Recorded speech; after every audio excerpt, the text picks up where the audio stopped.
This is a super important video. You can already see based off the title what it's about. I'm just gonna say it. If you are drowsy, if you're feeling tired, if you're getting to that point, we've all been there where you're hitting a wall when driving, just stop.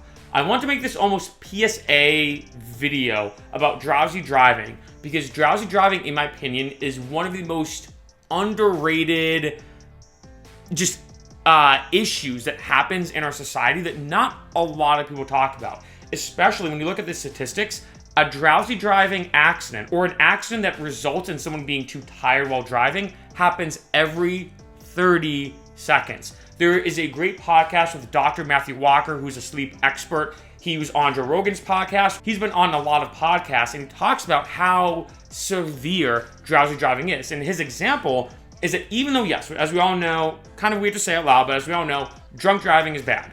We all know that. But he says, as bad as drunk driving is, drowsy driving, or driving when tired, is significantly worse. Mainly for two reasons. One is that we have a quantitative measurement, in a sense, when it comes to drinking and driving, right? If let's say you go to the bar, and you're like, look, I'm gonna have one Bud Light. I'm driving, I'm gonna have one Bud Light. For most people, they're like, all right, I'm gonna have one Bud Light. It's a light beer.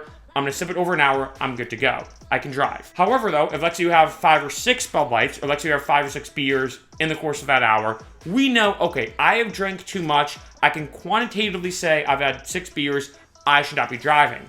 With drowsy driving, however, a lot of people don't have this exact measurement. Like, yeah, you might be able to say, oh, I only slept 6 hours last night, and they've done studies on this, especially when it comes to sleep. We always think we are less impaired than we actually are. We think, oh, well, you know, I'm a little tired, but I'm fine. But when they do studies on this, they find, no.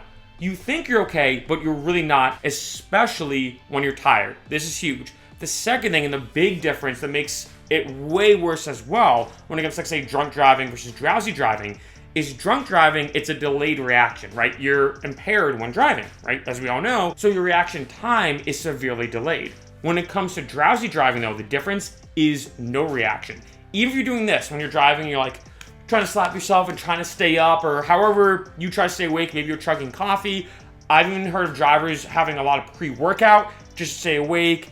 Don't do it, because even just this, real quick, can instantly be a quick accident. And that's the last thing you want to have happen, not only just with you, but other people on the road and people in your car. And look, I know the feeling of driving, let's say, especially on a Friday. I feel like Friday, at least for me, I feel like Fridays are the best day to drive. You have the morning commute and the evening commute for work. You have the pregame hours, which I've talked about, which are about like 5 to 9 p.m., where people aren't really going out, but going to their friends' places to go out. And then you have the nighttime, and I've been there where you do the entire morning commute, you then start driving at maybe around 4:30 p.m., and you go till sometimes almost 4 a.m. You sometimes almost do a non-stop 12-hour shift, and I know the feeling of it being 2 a.m., and you're like, I've been driving all day, it's 2 a.m., but that surge though, that surge, or that bonus, or that incentive, it is not worth it. Getting into an accident or getting into an altercation you don't want to be in is going to negate any good bonus